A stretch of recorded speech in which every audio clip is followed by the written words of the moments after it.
Good morning, everyone. You are welcome to Profound Learning. I am here with today's current affair. So let's get started. Let's move to the question number 1. निम्न में से किस संस्था ने सुरक्षित हम सुरक्षित तुम अभियान लॉन्च किया है? तो नीति आयोग और परिमल आयोग ने मिलकर क्या किया है कि एक अभियान का शुरुआत की है जिसका नाम है सुरक्षित हम सुरक्षित तुम। तो ऑप्शन सी क्या हो जाएगा? करेक्ट हो जाएगा। अगर नीति आयोग की बात हुई है, इससे पहले हम जान लेते हैं कि इस अभियान का उद्देश्य क्या है। सुरक्षित हम सुरक्षित तुम अभियान में होने क्या वाला है कि जैसा कि 112 जो आकांक्षी जिलों की एक लिस्ट बनाई गई है, जिन जिलों को आगे ले जाना है, ठीक है, एक डेवलप करना है, तो 112 जिले ऐसे चुने गए हैं पूरे भारत में। तो उन जिलों में यह अभियान शुरू किया गया है। तो वहां पर होगा क्या कि जो जिला प्रशासन है, जो कोविड-19 के जो रोगी हैं या उनके लक्षण दिख रहे हैं कोविड-19 के, तो उन रोगियों के घर पर जाकर उनकी देखभाल करेंगे। कौन? जिला प्रशासन। इसका मतलब ये नहीं है कि डीएम साहब जाएंगे घर पे आपको दवा देने, लेकिन जिला प्रशासन को ये हक दिया जा रहा है कि वो एनजीओ का और कुछ वॉलंटियर मतलब कि जो अपने से हेल्प करना चाहते हैं अपनी इच्छा से, उनकी सहायता लेके लोकल बॉडी जो ग्रामीण स्तर पे जो छोटे स्तर पे काम करती है उनका सहायता लेके इन जिलों में 112 आकांक्षी जिलों में घर घर जाना है। जिनके घर रोगी हैं कोविड-19 के, उनकी सहायता प्रदान करेंगे, जैसे भी कर सकते हैं। तो इस अभियान का लक्ष्य है। अगर नीति आयोग ने इसको लॉन्च किया है तो नीति आयोग का किसकी जगह बना था? पहले इसकी जगह योजना आयोग हुआ करता था। योजना आयोग का नाम बदलकर मोदी जी 1 जनवरी 2015 को इसको नीति आयोग कर दिए। नीति का फुल फॉर्म क्या हो जाएगा? नीति को लिखेंगे तो NITI। तो N for national, I for institute, T for transforming, I for India. So national institute for transforming India इसका फुल फॉर्म है, ये आप याद रखिए। और इसके बारे में और जान लीजिए कि 1 जनवरी 2015 को बनाया गया। इसके जो अध्यक्ष होते हैं प्राइम मिनिस्टर होते हैं। तो इस समय प्राइम मिनिस्टर कौन है? मोदी जी हैं। तो इसके अध्यक्ष कौन हो जाएंगे? मोदी जी हो जाएंगे, नरेंद्र मोदी जी। अध्यापक की उपाध्यक्ष की अगर बात किया जाए तो इसके जो राजीव कुमार हैं इसके उपाध्यक्ष, और सीईओ हैं अमिताभ कांत। इसका मुख्यालय नई दिल्ली में है। ये जो स्टैटिक है यहाँ पर मैंने लिख दिया है, इसको आप देख सकते हैं। और वैसे भी मैं इस वीडियो के जितने भी स्टैटिक पार्ट में बताऊंगा, यहाँ पे आप स्क्रीनशॉट लेके इसका देख सकते हैं। जो भी स्टैटिक पार्ट बताऊंगा इसका एक मैं पीडीएफ डेली का बनाता हूँ, वो आपको अपलोड कर दिया जाता है मेरे टेलीग्राम चैनल पे। उसका लिंक डिस्क्रिप्शन बॉक्स में दिया गया है। If you want to join us, if you want to get these kind of PDF और अच्छी क्वालिटी का अगर चाहते हैं तो आप उससे जुड़ सकते हैं and you will get there. So but लेकिन उससे आपको टेलीग्राम जुड़ना होगा। And one more thing that if you feel कि ये चैनल आपके लिए कुछ प्रोडक्टिव है, कुछ सही है, क्योंकि इस पे बहुत वर्क किया जा रहा है और तब ये मैटर प्रोड्यूस किया जाता है, तो आप इसे जुड़ सकते हैं। You can subscribe and turn on the notification too. Question number 2 को देखते हैं। निम्न में से कौन सा देश अपना पहला स्टेल नौसैनिक पोत बना रहा है? तो आंसर है रूस। अब आप सोच रहे होंगे स्टेल नौसैनिक पोत क्या होता है? ये ऐसा पोत बनाया जाता है या ऐसा एयरक्राफ्ट बनाए जाते हैं जो उसमें ऐसी तकनीकी प्रयोग की जाती है कि जब कोई राडार उससे पता करने की कोशिश करे कि यह पोत कहाँ पर है, तो राडार भी डिटेक्ट ना कर पाए। मान लो कि रसिया चाहता है कि अमेरिका का कोई लड़ाई होगी, मान लो, तो कोई पनडुब्बी या कोई एयरक्राफ्ट कहाँ पर है, तो अपना राडार की सिग्नल भेजेगा। तो वो जो सिग्नल आएगा वो ऐसे ही बनाया गया रहेगा एयरक्राफ्ट या पनडुब्बी वगैरह कि वो पूरे सिग्नल को ही अवशोषित कर लेगा। और जब अवशोषित कर लेगा तो टकरा के लौट के जा ही नहीं पाएगा वो सिग्नल, तो रसिया को पता ही नहीं चलेगा कि उसकी पनडुब्बी या एयरक्राफ्ट कहाँ पर है। तो ऐसी टेक्नोलॉजी है। तो रसिया इस पे ऐसी टेक्नोलॉजी का तो पोत बना रहा है। और इसके पहले अमेरिका तो पहले ही बना चुका है। उसके 2 बना रखे हैं, F-22 और F-35 नाम के 2 रैप्चर ऐसे बना रखे हैं जो कि पता नहीं, राडार भी पता नहीं कर पाएगा। ठीक है, इस तकनीकी को बोला जाता है कम अवलोकन योग्य तकनीकी। समझ सकते हैं कि जिसका अवलोकन करना बहुत मुश्किल हो या कम ही अवलोकन हो पाएगा मुश्किल से। तो ये हो गया स्टेल्थ तकनीकी। ठीक है, तो अगर ये हो गया पूरा स्टेल्थ तकनीकी के बारे में। अगला क्वेश्चन नंबर 3 देखते हैं।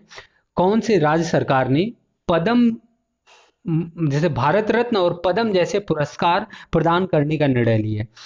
तो जैसा कि भारत सरकार भारत रत्न और पद्म विभूषण, पद्म भूषण और पद्मश्री जैसे भारत के सर्वोच्च नागरिक सम्मान देती है। 4 तरह के भारत के सर्वोच्च नागरिक सम्मान है। भारत रत्न जो नंबर 1 का है, और बाकी पद्म विभूषण, फिर उससे छोटा है पद्म भूषण, फिर उससे छोटा है पद्मश्री। ये 4 नागरिक सम्मान है भारत के। उसी तर्ज पर असम सरकार भी असम के लिए ऐसे पुरस्कार देने की घोषणा की है। तो जैसे असम रत्न दिया जाएगा, उसी तरह और चारों जो पद्म भूषण, पद्म विभूषण और पद्मश्री हैं, ऐसे असम सरकार अपने राज्य में पुरस्कार देगी। तो आंसर हो जाएगा असम। अगर असम की बात करें तो वहाँ के सीएम है हेमंत विश्वा शर्मा। हेमंत विश्वा शर्मा गवर्नर जगदीश मुखी हैं।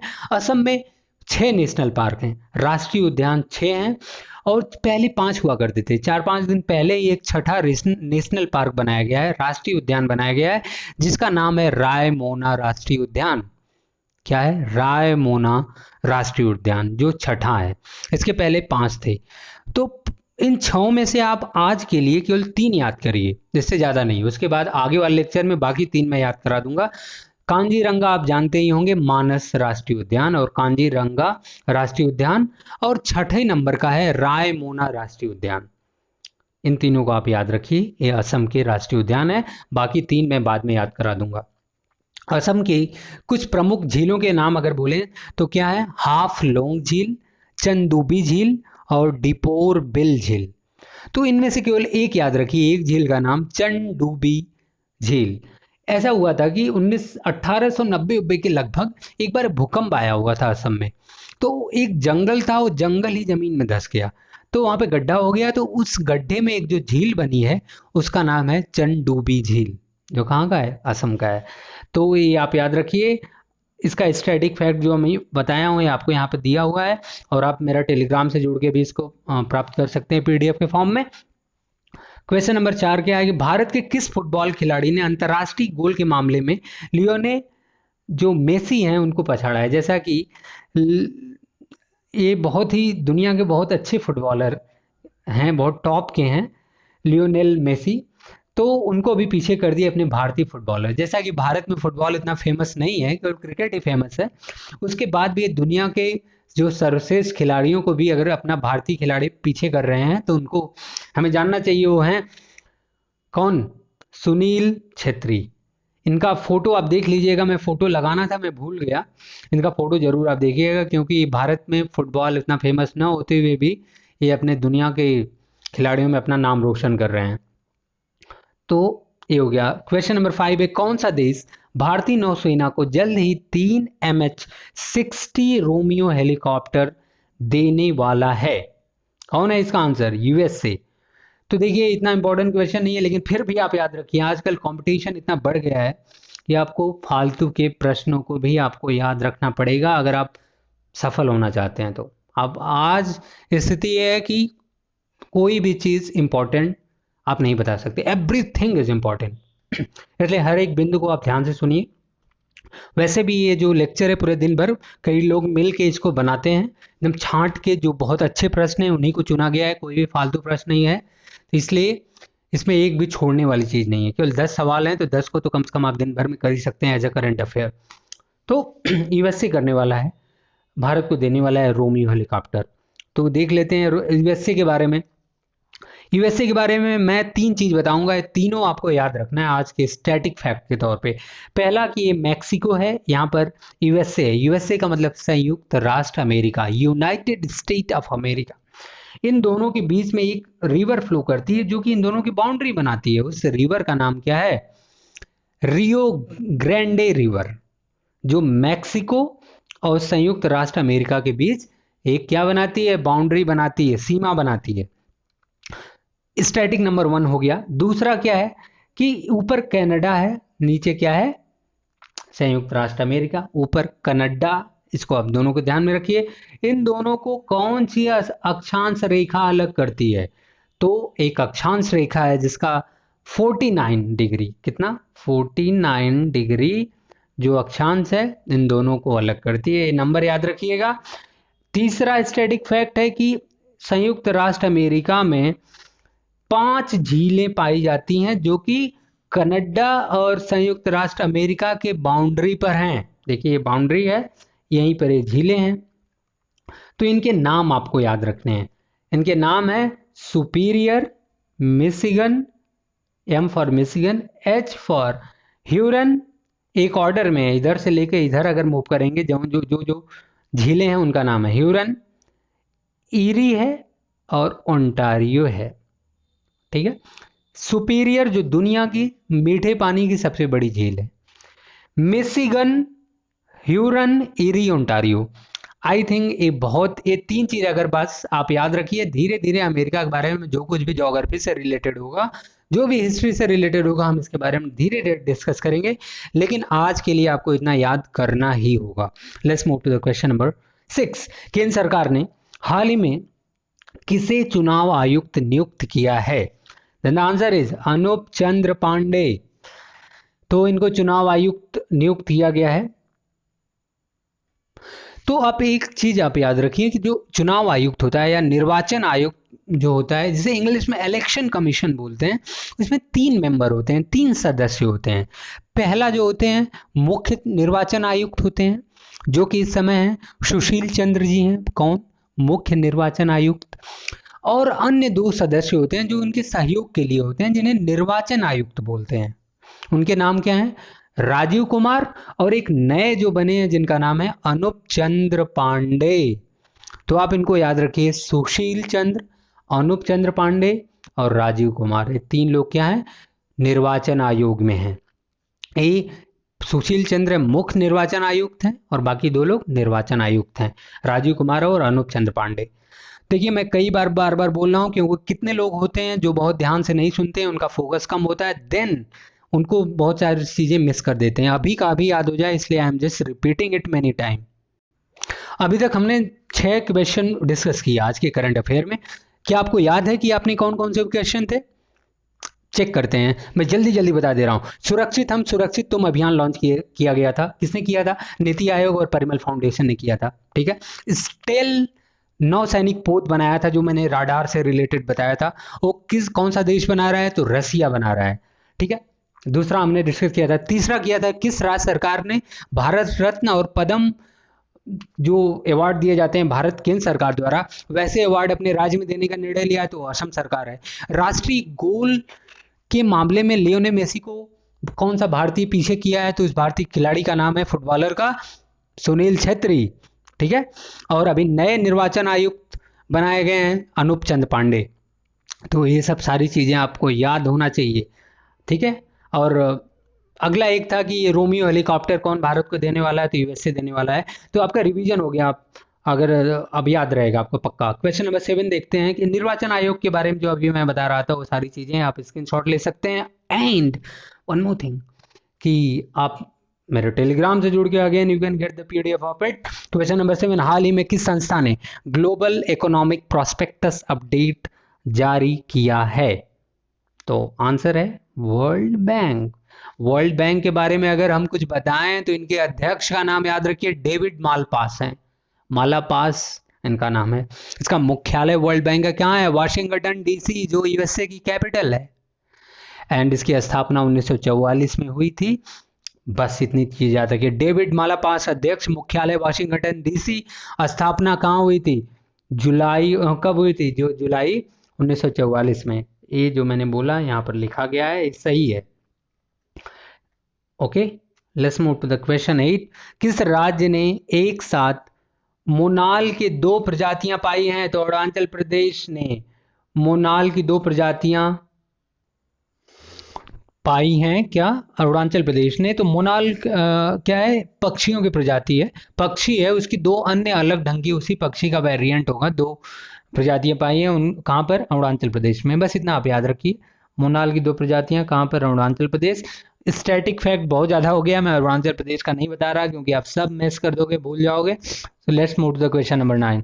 कौन सा देश है जिसने बिटकॉइन को कानूनी रूप से वैध मुद्रा के रूप में अपनाने वाला देश बना है? Then the answer is El Salvador. El Salvador, आप पहली बार सुन रहे होंगे ये देश कहाँ पर है, तो आपको दिखा दे रहा हूँ। ये क्या है, नॉर्थ अमेरिका है, मतलब उत्तरी अमेरिका महाद्वीप है, नीचे है दक्षिणी अमेरिका, इन दोनों के बीच में आता है सेंट्रल अमेरिका, ठीक है, मध्य अमेरिका। तो इसमें एक कंट्री है यहाँ पर आपको दिख रहा होगा, देखो तीर मारा हुआ है यहाँ पर, अल साल्वाडोर, ठीक है, अल साल्वाडोर यहीं पर है। अगर इस सेंट्रल अमेरिका में है अल साल्वाडोर, यहाँ पर क्या हुआ है कि इन्होंने बिटकॉइन जो है उसको क्या किया है कि वैध रूप में, वैध मतलब लीगल मान लिया है, उसको अपना लिया है। अगर सेंट्रल अमेरिका की बात हुई तो आपने पनामा नहर का नाम सुना होगा। यहाँ पर एक नहर है जो क्या, इधर कौन सा सागर है, महासागर अटलांटिक ओशियन है, इधर है आपका पैसिफिक ओशियन। इन दोनों को जोड़ा गया है, मैन मेड ए नहर है, ठीक है, इसको काट के बनाया गया, जैसा कि स्वेज कैनाल को बनाया गया था, रेड सी को, लाल सागर को भूमध्य सागर से जोड़ा गया था, जो कि इजिप्ट मतलब मिस्र के पूर्णतः नियंत्रण में है। 1859 से लेकर 1869 तक के बीच में 10 साल लग गए थे उसको बनाने में। उसी तरह यह यहाँ पे काट के बनाया गया, जो कि एक अच्छा सा रूट प्रोवाइड करता है, रास्ता दे देता है नाव को जाने के लिए, नहीं तो लंबा रास्ता तय करना पड़ता। तो ये कौन सा है, आप इसको बोल सकते हैं कि पनामा नहर। किसमें है, सेंट्रल अमेरिका में है। Let's see the question number 10। IIT Guwahati ने वर्ल्ड यूनिवर्सिटी रैंकिंग में वैश्विक स्तर पर कौन सी रैंक हासिल की है? देन द आंसर इज 395, ठीक है, 395 स्थान पाया है किसने, आईआईटी गुवाहाटी ने। अगर कुछ इंपॉर्टेंट पर्सनालिटी की अगर बात करें, देखिए ये रिवीजन के तौर पर है, मैंने कल पीडीएफ में तो इसको दिया था, लेकिन वीडियो में वो करना मतलब मिस कर दिया था, स्लाइड में नहीं था, इसलिए मैंने बोला नहीं था, बाद में दे दिया था। अगर आप वहाँ पढ़े होंगे then you will get it. अगर फिर से बता दे रहे हैं कि फेमस पर्सनालिटी जो अभी रिसेंटली न्यूज में थी, कौन कौन से थे? अमर्त्य सेन थे, जिन्हें स्पेन का जो एक अर्थशास्त्री जो वो अपने अमर्त्य सेन, उनको एक अवार्ड मिला है, उसका नाम क्या है, प्रिंसेस ऑफ ऑस्ट्रेरियस अवार्ड। यहाँ पर आप देख रहे होंगे प्रिंसेस ऑफ ऑस्ट्रेरियस अवार्ड मिला है, जो कि स्पेन का शीर्ष पुरस्कार है, सर्वोच्च सम्मान है, ठीक है। दूसरे अभी रिसेंटली श्री कुमार बनर्जी श्री कुमार बनर्जी जी मर गए हैं, इनका निधन हो गया है। वो क्या थे, परमाणु वैज्ञानिक थे। ये देखिए भाभा वगैरह के ये बहुत बड़े जो हैं एटॉमिक सेंटर है, वहाँ पे इन्होंने काम किया है, कई बड़े बड़े इंस्टीट्यूट में चेयरमैन वगैरह रहे हैं, तो इनका नाम याद रखिए। पूछ सकता है कि इनका किस क्षेत्र में इनका योगदान था, तो ऑप्शन दे देगा साहित्य और नाट्य, परमाणु वैज्ञानिक, साइंटिस्ट, तो आप ऐसे आप भूल जाएंगे, आपको पता नहीं रहेगा, इसलिए इसका नाम, इनका नाम याद रखिए, परमाणु वैज्ञानिक थे। और अभी जिनका नाम आप जानते हैं कि सुंदरलाल बहुगुणा, जो कि एक पर्यावरणविद थे, चिपको आंदोलन के एक नेता थे, जो अभी 94 वर्ष की आयु में इनका निधन हो गया है। तो आज के लिए 3 पर्सनालिटी का नाम याद रखिए। Again I will say that if you want to get these things as a matter in the form of PDF, then you can check my Telegram group. You will get all those things there. And I will say thank you very much for giving your valuable time. I'll say keep learning, keep growing. Have a good day ahead. And if you wish, you can subscribe and like my channel and this video too. Thank you very much.